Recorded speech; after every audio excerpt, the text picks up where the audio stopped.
Bismillah ar-Rahman ar-Rahim. As we talked about in the last discussion about the reasons why a mind might not be focused and which causes a lot of distractions, which causes us to not execute on our commitments and the New Year's resolutions, as well as many goals that we have set for ourselves. And one of the reasons that we discussed was the possibility of satanic whispers. And um, I do want to emphasize and focus on that particular topic by elaborating on satanic whispers with examples and how can we minimize these whisperings of the Satan. According to Islamic teachings, Satan and his minions can try to influence and deceive humans in various ways, including through whispers or thoughts that distract us or mislead us. These whispers are known as waswasah in Arabic. And there is a specific Quranic um, surah focused on these whispers. And I'll read some of this beautiful surah. Bismillah ar-Rahman ar-Rahim. Kul a'udhu bi rabbin nas, malikin nas, ilahin nas, min sharril waswasil khannas. Allazi yuwaswisu fi sudurin nas min al jinnati wan nas. The word waswasa has come up in this particular surah a couple of times. Satanic whispers might take many different forms and can be specific to the individual experiencing them. Some examples might include doubting one's faith or beliefs, encouraging sinful or harmful behavior, discouraging good or virtuous behavior, causing confusion or indecision. So let's go a little deeper into these. Doubting one's faith or belief means Satan might try to plant seeds of doubt in one person's mind, causing them to question their faith or beliefs.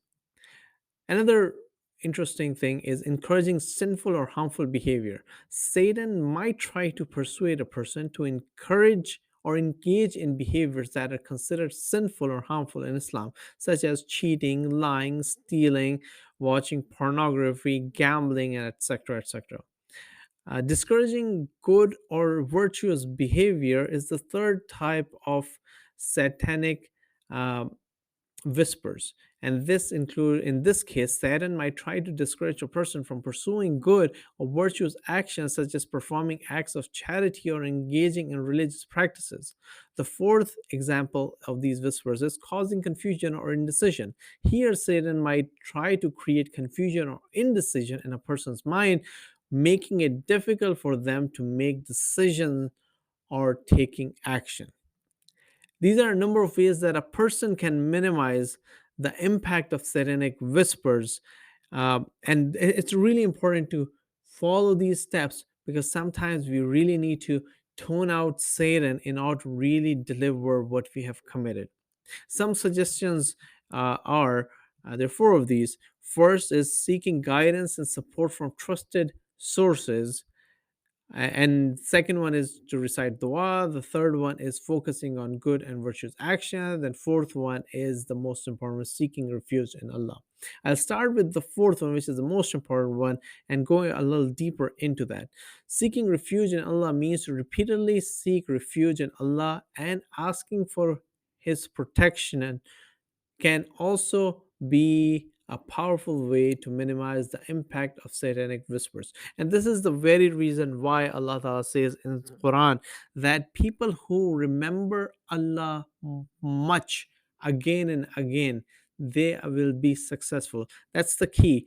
Remember Allah in everything you're doing, day, night, during your prayers, and they will be successful. So, and stay away from the satanic whispers. Then the point was about focusing on good and virtuous actions. So by actively pursuing good and virtuous actions, a person can strengthen their connection to Allah and build resilience against satanic whispers. The third point was reciting dua and seeking protection from the Satan. There are many dua and supplication in Quran, like the verse of the Surah Nas I just recited in Islam, that specifically intend to seek, where a person is specifically intending to seek protection from Satan and his whispers. Reciting these du'as can help to strengthen a person's resolve and to minimize the impact of satanic whispers. And when I'm talking about these du'as, I want to highlight a couple. One are the surahs of the Quran, and then there are certain du'as mentioned by Ahlul Bayt alayhi salam, the household of the Prophet, which have really important position in Islam and are really effective against these whispers and all the black magic and other things that Satan uses to influence the Muslims and Mu'mineen. The fourth one, as I mentioned, was around seeking guidance support from the trusted sources. This includes seeking counsel from religious leaders, mentors, or friends and family who can offer guidance and support.